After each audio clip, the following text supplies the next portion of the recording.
साथियों, एक बड़ी गंभीर परिस्थिति इस देश में जानबूझकर पैदा की जा रही है। मैं यूं कहूं कि बड़े विस्फोटक हालात पैदा करने की लगातार कोशिश हो रही है, और वो कोशिश हो रही है प्रधानमंत्री की सुरक्षा में चूक के नाम पर। प्रधानमंत्री की रैली में भीड़ नहीं थी, और मैं समझता हूं हर कोई इस बात से सहमत होगा कि जिस देश का प्रधानमंत्री अपने ही देश के किसी प्रदेश में जा रहा है और उसकी तमाम कुर्सियां खाली पड़ी हों, उसकी भीड़ में कोई आने को तैयार नहीं हो, उससे बड़ी बेइज्जती किसी प्रधानमंत्री की होगी क्या? तो अपनी उस बेइज्जती को, अपनी उस खीज को मिटाने के लिए प्रधानमंत्री ने जो एक हंगामा पैदा किया है, प्रधानमंत्री ने जिस तरह से इस देश को एक जबरदस्ती एक आग में झोंकने की कोशिश की है, वो बहुत ही निंदनीय है। प्रधानमंत्री का कर्तव्य तो निहायत ही निंदनीय है। साथियों, हम कुछ चीजों को समझने की कोशिश करें, इससे आपको पता लग जाएगी कि क्या स्थिति है। देखिए, 1998 में एसपीजी कानून बना, और जो एसपीजी है उसके जिम्मा है प्रधानमंत्री की सुरक्षा। नवंबर 2019 में उसमें अमेंडमेंट हुआ, और पूरी तरह से यह होगा कि एसपीजी केवल और केवल देश के प्रधानमंत्री और उसके परिवार की रक्षा करेगी, और उसके पास कोई काम नहीं होगा। और आप जानते हैं कि एसपीजी में जॉइंट सेक्रेटरी लेवल का एक व्यक्ति होता है जो उन सारी चीजों को देखता है। उसका अपना नियम कानून सारा है, और वैसे भी आपने पीछे देखा होगा कि पार्लियामेंट के माध्यम से जो वर्तमान में प्रधानमंत्री की सुरक्षा का जो बजट है वो 600 करोड़ है। ये बाकायदा पार्लियामेंट में पास किया गया है, 600 करोड़ का बजट है। इसमें प्रधानमंत्री की सुरक्षा में जो एसपीजी है वो किस किस की मदद लेती है? एसपीजी के साथ आईबी होती है, इंटेलिजेंस ब्यूरो होती है, लोकल प्रदेश की पुलिस होती है। ये सब मिलकर काम करते हैं।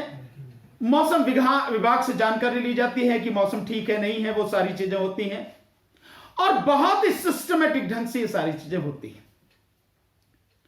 तो अगर किसी की जिम्मेदारी थी इस विषय में, या किसी की जिम्मेदारी है, तो वो दो ही लोगों की है। एक तो है गृह मंत्रालय की यानी अमित शाह की, और दूसरी है एसपीजी की। एसपीजी भी गृह मंत्रालय के अंतर ही आती है।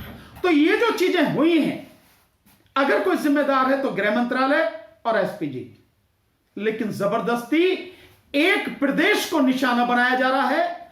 बल्कि अब इस समय जो आप मीडिया में देख रहे हैं, पूरे सिख समाज को टारगेट करने की कोशिश की जा रही है। इंदिरा गांधी जी की हत्या के समय के वीडियोस निकाल के दिखाए जा रहे हैं, जिन्हें क्या क्या चीजें कही जा रही हैं। तो ये सारी की सारी वो चीजें हैं कि जो पूरे पंजाब के सिख समाज को टारगेट करने की, उसे निशाना बनाने की एक कोशिश की जा रही है। वैसे भी इसके और भी दो बड़े कारण हैं, क्योंकि किसान का आंदोलन को लीड करने वाले मुख्य रूप से सिख समाज के लोग थे, पंजाब के और हरियाणा के लोग थे, और उत्तराखंड और उत्तर प्रदेश के तराई क्षेत्र के लोग थे। उन्हीं की वजह से आंदोलन इतना मजबूत हुआ, और उस आंदोलन में एक अहंकारी और एक तानाशाह प्रधानमंत्री को घुटने टेकने पड़े, कृषि कानून वापस लेने पड़े। एक तो वो खुंदक है, और उसी खुंदक के चलते हुए एक और चीज हुई कि पंजाब में जो बीएसएफ है उसको बॉर्डर से 50 किलोमीटर अंदर तक कार्रवाई करने का अधिकार दे दिया गया, जो पूरी तरह से गैरकानूनी है, जिसके विषय में सुप्रीम कोर्ट में रिट भी फाइल है। तो ये जो सारी चीजें लगातार हो रही हैं, और उसके बाद जो नौटंकी शुरू हुई, पहले तो प्रधानमंत्री ने नौटंकी की, नौटंकी के अलावा प्रधानमंत्री पे कुछ आता नहीं है। उस नौटंकी की जो कहानी लिखी नौटंकी की, प्रधानमंत्री ने, डायलॉग प्रधानमंत्री ने, उसमें काम किसने किया? हीरो का प्रधानमंत्री ने। डायलॉग डिलीवरी किसने करी? प्रधानमंत्री ने। और दोष किस पे है? दोष है पंजाब पुलिस पर, पंजाब सरकार पर। और कहीं इसके पीछे यह कारण तो नहीं है कि पंजाब में एक तो सिख और दूसरा वर्तमान में जो प्रधानमंत्री है वो दलित समाज का प्रधानमंत्री है। तो दलित समाज का मुख्यमंत्री है पंजाब का, तो दलित समाज का मुख्यमंत्री, और उस मुख्यमंत्री ने आते ही इतने काम किए हैं, लगातार इतने लोगों के हित के लिए काम किए हैं हर क्षेत्र में, और लगातार वो करते चले जा रहे हैं। उससे बुरी तरह से बौखलाए हुए ये सारी चीजें हैं। और नौटंकी शुरू होती है। नौटंकी कहां से शुरू? जैसे ही प्रधानमंत्री ने कहा, किस अधिकारी से कहा ये नहीं पता, न्यूज कहां से आ रही है? एएनआई से। एएनआई के ट्विटर से न्यूज आ रही है। और न्यूज क्या आ रही है उसमें? कि अपने सीएम से कहना, अपने सीएम को थैंक्स कहना कि मैं भटिंडा एयरपोर्ट तक जिंदा लौट आया। अरे अगर इतना ही डर लगता है तो काहे को भागा फिरे भाई, घर में बैठ अपने। अगर लोगों के बीच में जाने से डर लगता है, सड़क पे चलने से डर लगता है, तो घर में बैठ। और फिर दूसरी बात, वो जो आदमी है जिनसे डर लगता है, जिनके कहने पर ये सारी चीज, जिनके विषय में सब कह रहे हो, वो तो बीजेपी के आदमी एक एक करके नई नई वीडियो आ रही है। और हर वीडियो ये सिद्ध कर रही है कि वो झंडा लेकर नारा लगाने वाले जो लोग हैं वो बीजेपी के लोग हैं। तो अपने आदमियों से डर लगता, उन्हीं अंधभक्तों से जिन्हें तुमने अंधभक्त बनाया, उन्हीं अंधभक्तों से डर लगता है। भारत माता की जय से डर लगता है, वंदे मातरम से जय लगता है, नरेंद्र मोदी जिंदाबाद से डर लगता है। काय से डर लगता भैया? और डर लगता है तो ठंड हो रही है, रजाई ओढ़ के घर में बैठो, काय के चक्कर इधर उधर काट रहे हो। और दूसरी बात, ये सारा प्रोग्राम जो भी कुछ किया है, केवल और केवल प्रधानमंत्री नरेंद्र मोदी ने चेंज किया है। और वो भी इसलिए किया है कि जैसे मैंने आपको बताया, देखिए प्रधानमंत्री की कहीं भी मीटिंग होती है, कुछ भी होती है, उसका एक तरीका होता है। और 2 से 3 दिन पहले उस जगह को जहां पर मीटिंग हो रही है, जो वो है एसपीजी, वो अपने कंट्रोल में ले लेती है, आईबी वहां पर लगी होती है, लोकल एलआईयू वगैरह सब होते हैं, सब कुछ उनके कंट्रोल में होता है। और निश्चित रूप से ये पटकथा जो लिखी गई, ये नौटंकी जो शुरू की गई, उसके बाद ही शुरू गई, क्योंकि एसपीजी ने, आईबी ने बता दिया होगा कि भैया यहां आने की जरूरत नहीं है, यहां क्या करोगे आगे, यहां तो कुछ भी नहीं है, उल्लू बोल रहे हैं, सारी कुर्सियां खाली पड़ी हैं, यहां के तो और बेइज्जती हो जाएगी। और बेइज्जती थी भी।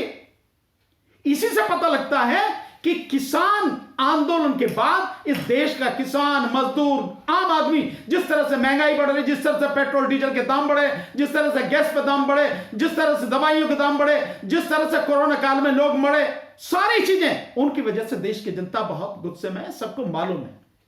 तो लोग आएंगे कहां से? सूरत नहीं देखना पसंद करते, आवाज सुनना नहीं पसंद करते। कौन जाएगा प्रधानमंत्री की रैली में? और ये तो है नहीं, यहां की तरह जैसे भर के ले आओ आप, जो सरकारी रोडवेज की बसें, डीएम का आदेश निकलेगा भैया भर के लेके आओ, और मनरेगा के और सेल्फ हेल्प ग्रुप और जो सुमंगलम योजना की महिलाएं जो उन्हें भर के लेके आओ, पूरे उत्तर प्रदेश से मंगा लो। वो तो है नहीं पंजाब। लेकिन इस सब के बीच में प्रधानमंत्री ने जिस तरह से ये षड्यंत्र रचा है, मैं यही शब्द इस्तेमाल कर रहा हूं, षड्यंत्र रचा है, पंजाब को, पंजाबियत को और सिख समाज को, किसानों को बदनाम करने के लिए षड्यंत्र रचा है।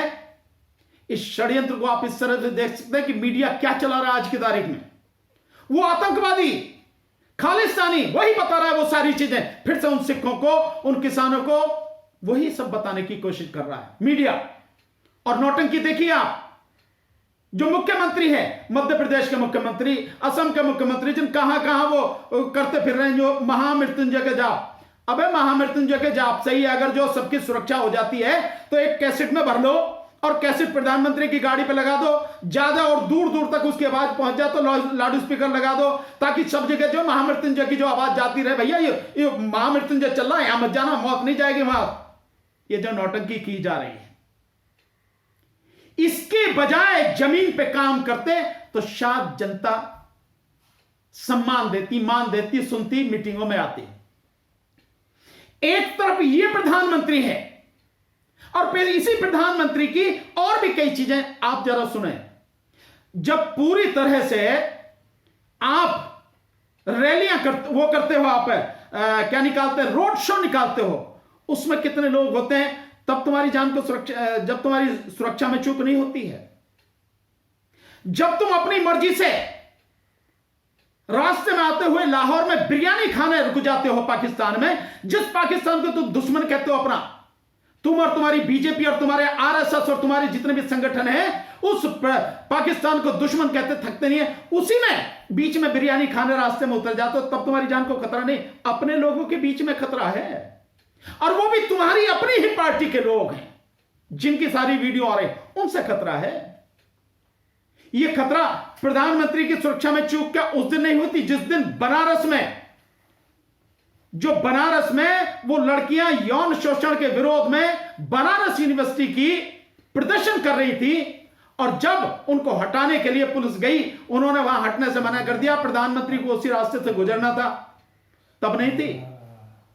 पवन खेड़ा जी ने बहुत बढ़िया तरीके से कहा कि भैया उसी समय कहना था, क्या किया ट्वीट, क्या इस तरह की कोई भाषा इस्तेमाल करी कि योगी आदित्यनाथ जी भैया धन्यवाद आपका कि मैं जो है बनारस एयरपोर्ट तक जिंदा वापिस आ गया।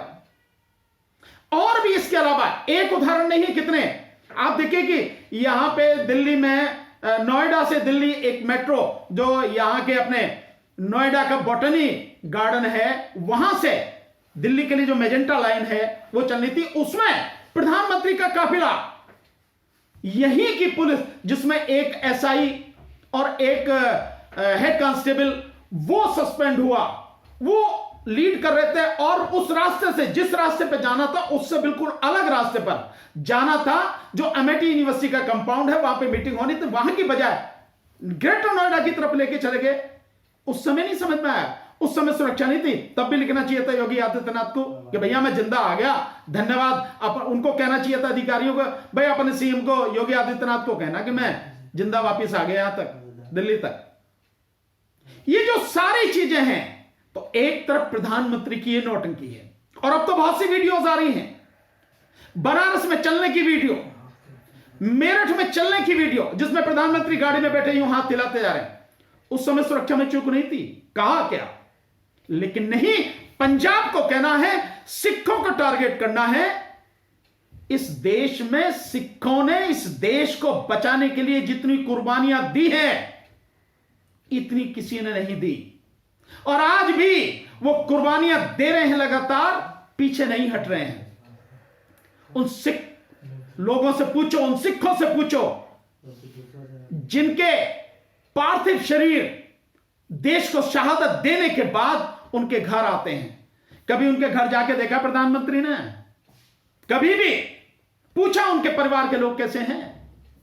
तो ये प्रधानमंत्री की, एक तरफ ये प्रधानमंत्री है, सुरक्षा में चूक की नौटंकी करके पूरे देश का माहौल बिगाड़ने की कोशिश की जा रही है। शायद पंजाब में जो है राष्ट्रपति शासन लगाने की है, और शायद प्रधानमंत्री की ही जान खतरे में है, इसके लिए यह माहौल बना के इन 5 राज्यों में चुनाव जीतने की कोशिश है।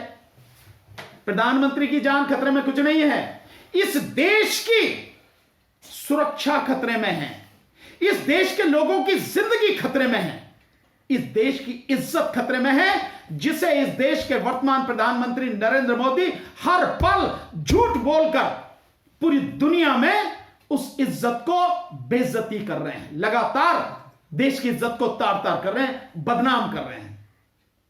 एक तरफ यह है, एक तरफ एक जेएनयू की घटना, जेएनयू में प्रधानमंत्री मनमोहन सिंह उस समय गए थे, उनका विरोध हुआ, तो प्रधानमंत्री ने मनमोहन सिंह जी ने कहा कि आप जो बात कह रहे हैं मैं उससे सहमत नहीं हूं, लेकिन आपका अधिकार है, आपका अधिकार है विरोध करने का, इसलिए आप करिए। और उसके बाद में प्रधानमंत्री के आने के बाद में उनको नोटिस दिया गया, बच्चों को, लेकिन प्रधानमंत्री ने कहा नहीं, यह उनका अधिकार था, नोटिस नहीं देना।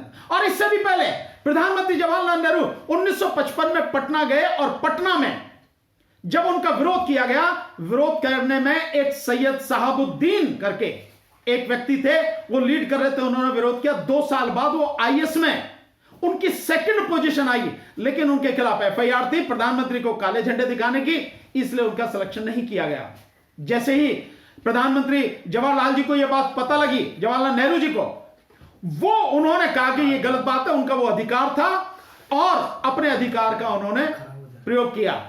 फिर उनका जो है अपॉइंटमेंट हुआ। ऐसे एक नहीं, ऐसे कितने उदाहरण हैं। प्रधानमंत्री इंदिरा गांधी जी का एक उदाहरण है कि एक बार वो जा रही थी, 1982 की घटना है, यूपी जा रही थी, तो वहां पे उनका विरोध हुआ, लोग काले झंडे उन्हें दिखा रहे, उन्होंने वही गाड़ी रोक के उनसे बात की, उनका ज्ञापन लिया और उसके बाद उन्हें गवर्नर हाउस में बुलाकर उनसे बात की। यही नहीं, मध्य प्रदेश की एक घटना है। मध्य प्रदेश की घटना में राजीव गांधी जिस समय प्रधानमंत्री थे, राजीव गांधी गए तो उज्जैन में एक वो थी, वहां उनकी मीटिंग हो रही थी, सभा हो रही थी, उसी में हल्ला मचने लगा, कुछ लोग विरोध करने लगे। उन्होंने वहीं मंच से उन लोगों से बात की और उसके बाद उनको बुलाया, सर्किट हाउस में बुलाया, उनसे संवाद किया। एक उदाहरण थोड़ा ही है। प्रधानमंत्री वीपी सिंह, उनके साथ में यह हुआ, प्रधानमंत्री वीपी सिंह ने इसी तरह से बात, मतलब आप देखिए हमारे देश में प्रधानमंत्री की शंका, और एक ये प्रधानमंत्री है जो नौटंकी करने से, नौटंकी बाजी करके और अपने आप को ये बता, मैं तो मर गया, कभी रोने लगे, कभी झोला लेके कि मैं चौराहे पे आ जाऊंगा कि मुझे मार देना, और ये करता, ये जो नौटंकी है ड्रामा ना बंद करे यार मेरे। जब बस की नहीं है तो काय को मैदान में जाओ, इसे छोड़ के छुट्टी करो। इन सारी चीजों को देखते हुए साथियों, मैं आपसे आखिर में एक बात कहना चाहूंगा, संभल के रहना है। देश को असली खतरा इस देश के प्रधानमंत्री से ही है। देश को असली खतरा देश के भारतीय जनता पार्टी से ही है, और देश को असली खतरा आरएसएस और इनके जो संगठन है इन्हीं से है। प्रधानमंत्री ने कभी देखा देश की सुरक्षा कितने खतरे में? चीन ने चारों तरफ से घेर रखा है, सड़क मार्ग से लेके नेपाल से लेके तिब्बत होते हुए और कराची तक पूरा पाकिस्तान का जो है आजाद कश्मीर से होता हुआ पूरा सड़क मार्ग उससे घेर लिया। बार बार मैं इस बात को बताता हूं, कराची में एयरपोर्ट बना दिया, बंदरगाह बना दिया। इसके अलावा नीचे जो है उसमें मालदीव में जो है छोटे छोटे द्वीप खरीद के वहां पे नौसैनिक अड्डा बनाया जा रहा। श्रीलंका में ऑलरेडी बना चुके हैं, इधर आपके इसमें बांग्लादेश में बना चुके हैं। ये स्थिति लगातार है, चारों तरफ से चाइना घेर रहा। उस चाइना जिसने देश की जमीन भी लगातार गलवान घाटी और इन समय कब्जाता चला जा रहा है, चाहे डोकलाम वगैरह हो, उस प्रधानमंत्री को देश की सुरक्षा से कोई लेना देना, अपनी सुरक्षा, वो नौटंकी जो अपनी सुरक्षा वाली। तो ये जो चीजें हैं, और उसी जो चीन हमें घेरता चला जा, उसके साथ व्यापार बढ़ता चला, क्या रिश्ते हैं? संभल के रहना है। प्रधानमंत्री की एक एक बात को बहुत ध्यान से समझना, सुनना है, समझना है, और साथियों सावधान रहना, नहीं तो देश को कभी भी दंगों की आंख में झोंका जा सकता है, कहीं भी राष्ट्रपति शासन लगाया जा सकता है। चुनाव के लिए ये कुछ भी कर सकते हैं, इन्हें चुनाव से मतलब है और कुछ नहीं। बहुत बहुत शुक्रिया।